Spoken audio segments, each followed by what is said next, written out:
Good day, I'm Lorraine Mendez, and this is your JIS News for Tuesday, July 4.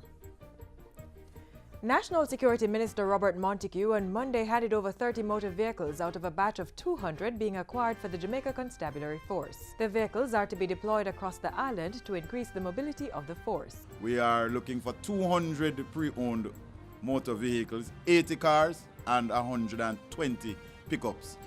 We have another 45 units that are being cleared in Montego Bay, and they should be brought up into Kingston to go through the usual checks and servicing before they are deployed.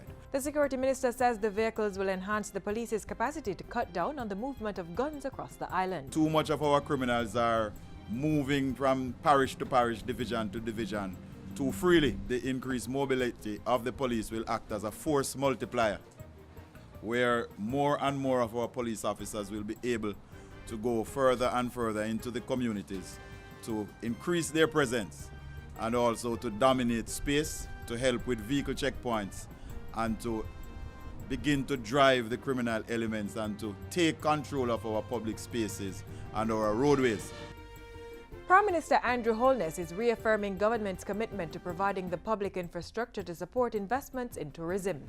He says this will ensure that both Jamaicans and visitors receive the total tourism experience. The government will be making the necessary investments to ensure that not just our visitors but our locals enjoy good public order, good public transportation, and an orderly system within our townships and communities that surround these areas, because the truth is that the product isn't only here, the product is also outside. Prime Minister Holness was speaking at the recent opening of the 285-suite Azul Beach Resort Sensatori in Negril. It's the latest hotel development undertaken by Mexico-based Charisma Hotel and Resorts chain. The company plans to pump $1 billion into the tourism sector over the next 10 years. This will see to the construction of 5,000 hotel rooms across the island under its sugarcane project. Meanwhile, Prime Minister Andrew Holness is now in Grenada representing Jamaica's interests at the 38th regular meeting of the Conference of Heads of Government of the Caribbean Community, CARICOM. During the July 4 to 6 meeting, Mr. Holness will address several initiatives of national importance. Among them, the island's hosting of a conference to commemorate the 2017 UNWTO International Year of Sustainable Tourism for Development, to be held in Montego Bay this November. The Prime Minister is expected to discuss the outcome of the CARIFORUM ministerial meeting, which examined the EU, CELAC and the ACP-EU partnerships. He will also speak on the recently concluded Caribbean Action 2030 Regional Conference on the Sustainable Development Goals. Dr. Horace Chang will act as Prime Minister while Mr. Holness is on assignment. Minister of Science, Energy and Technology Dr. Andrew Wheatley is urging Jamaicans to be vigilant and protect their information. The call is in light of the Wangiri phone scam that has been affecting numerous phone subscribers. On the weekend, a number of subscribers received calls which appear to be originating from Poland. Minister Wheatley is asking persons not to answer calls from unfamiliar country codes and not to return those calls. However, if you answer the call, the Technology Minister is advising that you hang up immediately and do not follow any of the instructions. Dr. Wheatley is also asking persons who receive these calls and think they may be a victim to contact their telephone service provider, the police, or the Ministry's Cyber Incident Response Team. Floral tributes were laid at the shrine of the Right Excellent Norman Manley this morning to commemorate the 124th anniversary of his birth. At the wreath-laying ceremony, Culture Minister Olivia Grange asked Jamaicans to be inspired by the example of excellence which Mr. Manley set.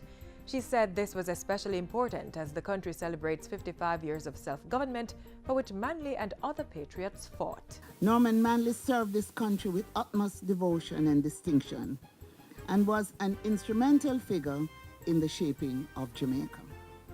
He loved and believed in the Jamaican people and our ability to overcome challenges and to make a lasting imprint on the world.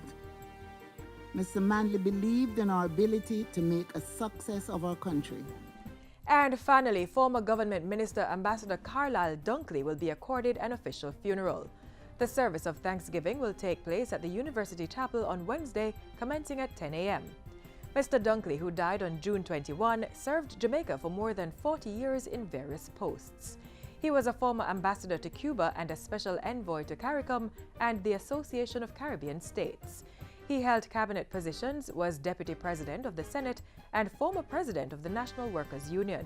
Other public duties saw Mr. Dunkley serving as senator in the 70s and 80s, Minister of Public Utilities and Transport, spokesman on education, Minister of Education, and Minister of Production, Mining and Commerce.